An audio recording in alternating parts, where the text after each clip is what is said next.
to everybody, this is my daughter by a ring. I said, no. So you know I wasn't going to marry no crazy woman like that, but I wasn't going, at that time I wasn't going to marry no white woman. You know, just, it didn't make no difference. So my view of Abdul Malik is his people needed, his wife needed a lot of help. Not only her, but her sister, her brother. Her brother was looked kind of like her, kind of light skinned, you know, this stuff, curly headed. But they had another sister that was a white girl. She was all white, from a white. So I said, man, it's cold-blooded the way he do the child. I mean, because of that. Now, so later on, we had a place in LA. In fact, we had two places in LA. One was right here on Overland. It was called As-Sabiqun. And right through the alley was another apartment complex. So we had apartment number one, upstairs apartment number two. And down, then we had 4 apartments in that, you know, building community. And I could walk right out of the apartment, right through the alley, straight to the As-Sabiqun. So she left him or something, she would be down there hanging out, you know, with that look that make foreign. Because remember, now this place is all foreigners. All As-Sabiqun, UCLA, the whole crew. So she's there, and I told her, I said, she's there with that abandoned African-American with 2 kids, look, you know. Because remember, I don't have the whole rest of the story. So, and I'm telling him. So finally, the reason this is important, because they was teaching that high yellow stuff so much that one of the 15-year-old kids in the school was a boy. And Sister Zakia was a teacher. She got pregnant by the boy. Okay, I knew it in detail later because part of her curly-headed crew was at that time teaching in Houston, and all the curly-headed crew, they was all just like that. So although the brother down there was a brother, he already knew that Sister Zakia was pregnant. So then that started a big scandal. That's why I used to call Masjid, as the world turned. Masjid, it turns, you know, like the world, that old soap opera, because Oakland was like that. Anyway, so all this stuff started popping up, and then the girl run off or something like that. And Abdul Malik, since he was supposed to be a player, you know, good looking on campus. Now campus is different now, because he told me in '83, he said, man, you gotta be like a pimp, you know. And I was looking at him like he was crazy, because all my friends was the biggest pimps in the country was my friends. And so he had read Iceberg Slim. I don't know if y'all ever heard Iceberg Slim. It was about pimping and all that. I'm sure, but he was telling me he read in that book, which is stupid. I mean, to tell me about a game I know everything about, although I don't do it, but I know everybody I know, that's what they do. So anyway, he tell you that. So now the girls on campus. When you're on campus, that's one thing. All the girls like you, you're the president of the student body. But when you get out in the street and you're trying to hustle up something, even girls' position on, this guy is not the handsomest guy in the world. Boy, but he's going up pretty quick. Better latch on to him. Right? That's what after a while, they ain't looking for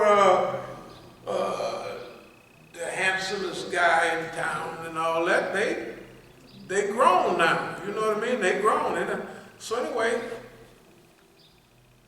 as the masjid turns, first the girl gets pregnant by a 15-year-old boy, and everybody knows it. So Abdul Malik, his wife said about him at that time, because he'd be sitting there, he almost slobbered, you know what I mean, because his heart was broken. And that's the way it usually happens. I didn't tell him you should have been snapping your fingers. You shouldn't have been doing this. See, she wanted to marry me, so what she's doing is she's going at him. And then the little 15-year-old boy had a stepdaddy. He was black, just like me. And his mama was Hawaiian, California look, Hawaiian, like, not black, but some, I don't know what they was. But the boy was lank, curly-headed, and she run off with the stepdaddy of the little boy.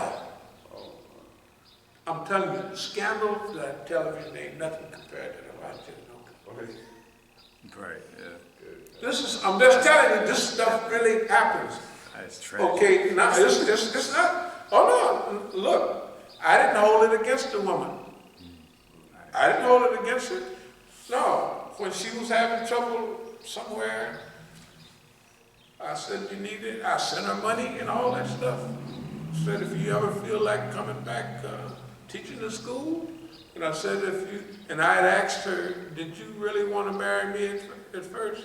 She said, yeah, I told him and this, that, and other, and everybody else confirmed it. I said, well, I told her, when this wind blow over, if you want to get married, it's fine. I didn't care whether you do, because I come from the world I come from, was pretty not that nice. So if you do a little that stuff, to me, it's just, maybe she was doing it to get him back. She got him back though. She stabbed, you could imagine his ego. Poor Abdul Malik. Hey man, I'm a pretty boy, this, that, other. And she reached and grabbed. That girl stuck him in the back and took, there's that, what the Japanese do, they cut themselves over with Bushido, something like that. She ran that knife down the side, down, up, and she did that brother in. He was psychologically, his wife told me, I just want my husband back. He's not here. There he is, but he ain't here. And I helped him out. Technically, I nursed him back to sanity. And they all know that in Oakland. They all know that in Oakland. It was sitting right there. So don't try to blame me for nothing. All of y'all the stupid stuff you got going on in Oakland. When I'd come out there every day, I was supposed to be doing some counseling with somebody in their marriage, and then every one of the young ladies would turn to me and say, now what's going to happen to me? As though, I don't know what's going to happen to you. In other words, they was trying to set me up all the time. Everything they was doing was some old dumb setup. That's why I had to wait on Zakiya to see if she was a setup. Right. He married her first, then she get with me, and then that ruins my reputation. Right. Okay, I'm sorry. You can't touch nothing. Ask anybody. I'm the only Negro Imam in the United States with 14 years of celibacy, maybe 15. There in Oakland. And all y'all was white. Boy, they said, ain't no nigga there. I just running the hills. I like doing what I was doing. I didn't want to be bogged down at that time by no wife, because I have to build a community, this, that, and other. 14 years of celibacy. Ain't none of y'all can touch it. I ain't seen no nigga with over 6 months clean. 14 years with white women calling all the time. Boy, let me tell you, I don't want to get into it. It'll take me. White women calling at 12 o'clock at night. Can you come pick me up? I said, lady, I'll call you a cab. If the people see a nigger or a white woman in the 80s, mid-80s, riding down the street and it's pouring down rain, now, what about my reputation? I said, I get you a cab. One lady, ring, ring, ring. And my son, he was 16 at that time. We used to sleep in the room together at the Masjid. So the woman is, yes, I look like Imam. It was a model in those days. Imam, she was either from Somalia, supposed to be the most beautiful woman in the world. So the lady was saying, well, I look like Imam, and da-da-da-da-da. And because everybody's calling for advice all the time. So, and you know, my vagina is like this. So I tell the lady, you can't talk to me about your vagina. And so my son said, give me the phone and let it tell me. So I popped him upside the head. But today, this very day, you remember. Because see, they call you at night, because at night your threshold might be a little lower. And don't let it be raining or misty and all that. I mean, there's be so much stuff going on. I'm not going to take y'all through all of it. But to get here to where we are now, other people would say that's an impossible trip, but it's been a long, wonderful trip. I wouldn't miss it for the world. Now, we got goals for the next step. Okay, I'm just going to wrap up in a minute. Prove yourself.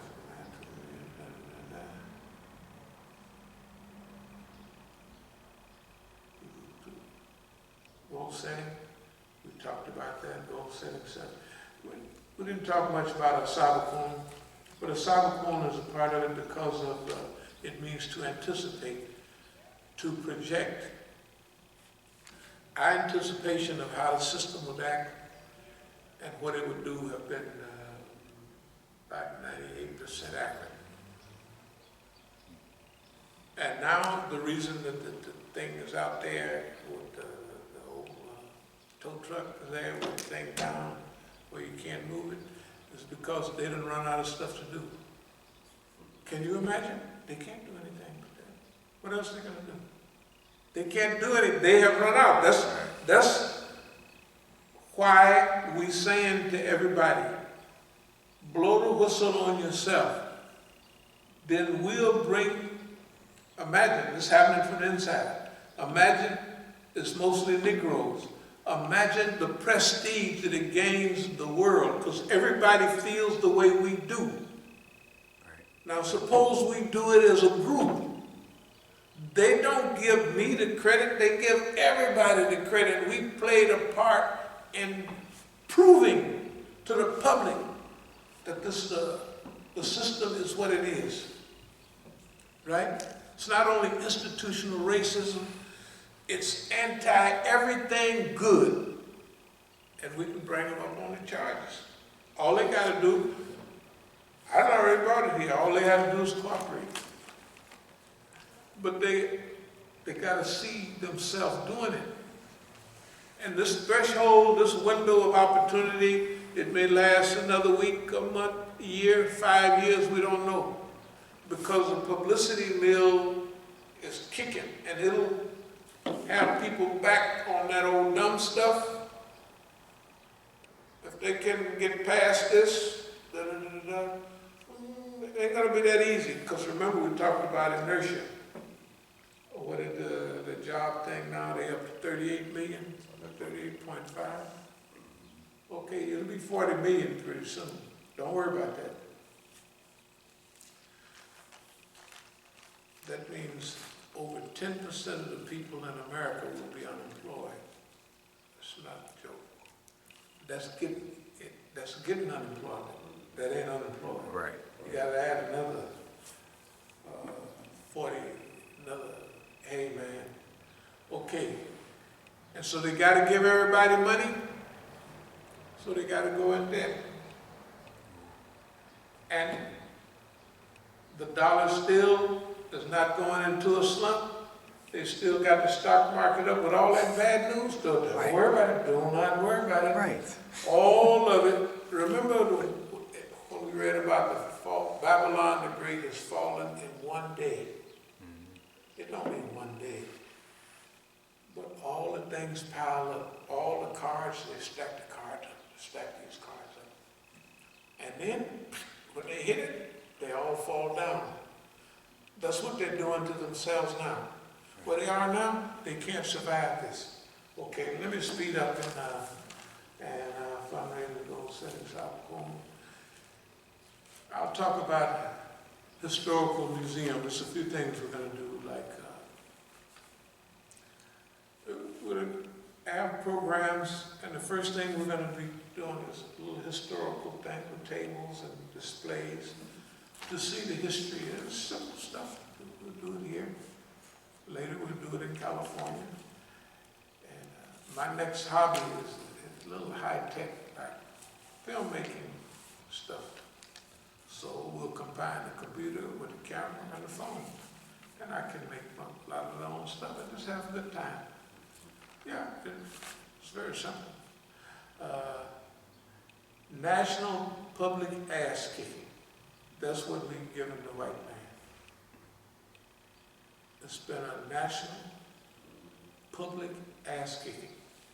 The Negro, the slap boss man from this side to the other, he think he was been whooping us. He ain't been whooping us. He been hitting us flush. You know, you hit somebody flush, you supposed to knock him out. They didn't hit us flush. All of this hits that would knock anybody else out. Everything.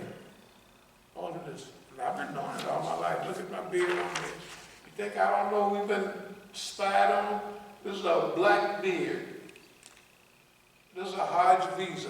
Back in the 80s, they sent me my visa. Get it there. After people that went to Hajj. So why you think I know it's Saudi Arabia, it's the Zionists, and it's the Americans. Yeah, everybody, they put their signature on everything. So it ain't nothing surprising.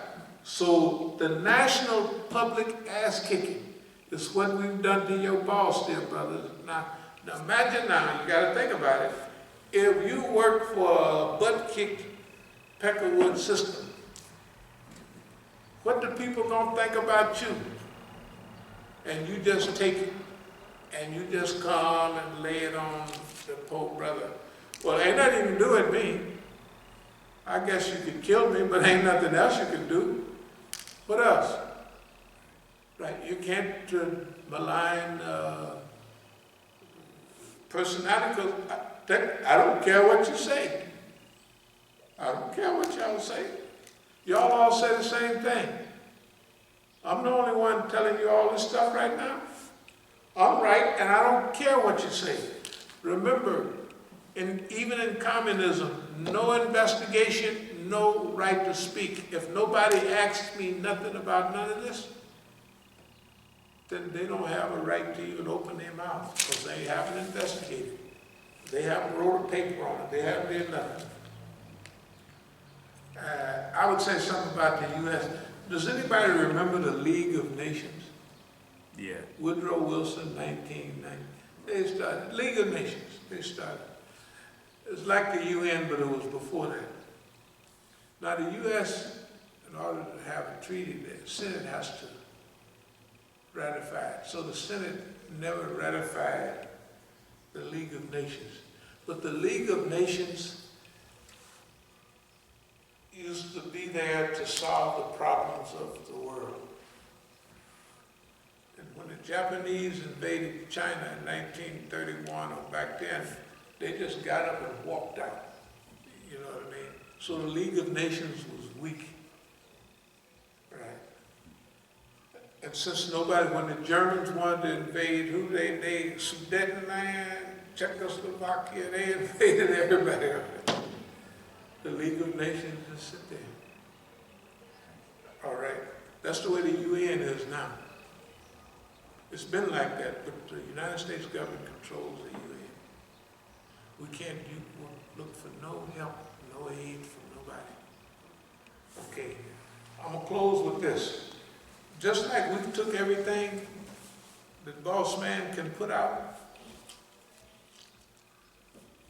Iran, about a symbiotic relationship, Iran is on the road. Iran is the only country in the world, except Cuba had a little bit of it, but Iran, Nicaragua had a little bit of it, the Contras, but Iran has survived all of that, and it's thriving. Iran is on the road. Iran just sent Venezuela 5 ships full of petrol and all that. The U.S. said, we're going to stop y'all from doing that. And the Venezuelan Navy said, well, you're going to have to take us down because they escorting the vessels now.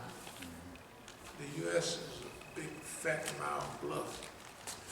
You know, and I want you to remember, in closing, the United States of America haven't won a war since World War II. Unless you can call Grenada an invasion of Grenada. They went in Korea? No. Pinmanjan, 1953, they signed a treaty. A ceasefire, it's no treaty. So North Korea and America is still in war today. They just signed a ceasefire, Pinmanjan, 1953. So Korea was a disaster for America. Everything they did, when the North Koreans invaded in 1950, they ran the Americans all back down past the 38th parallel, and they was whooping on them good. And the Americans come over there to save the day. That was 1950, 5 years after World War II.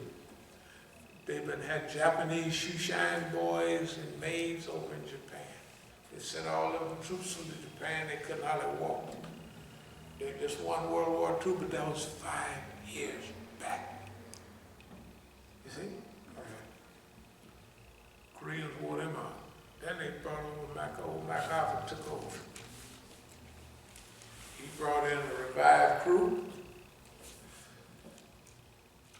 And they said 1951 we'll be home by Christmas. So on Thanksgiving they had run Incheon, they invaded down there, and they ran the Koreans all the way up to the Chinese border, the Yalu River. Chinese came in.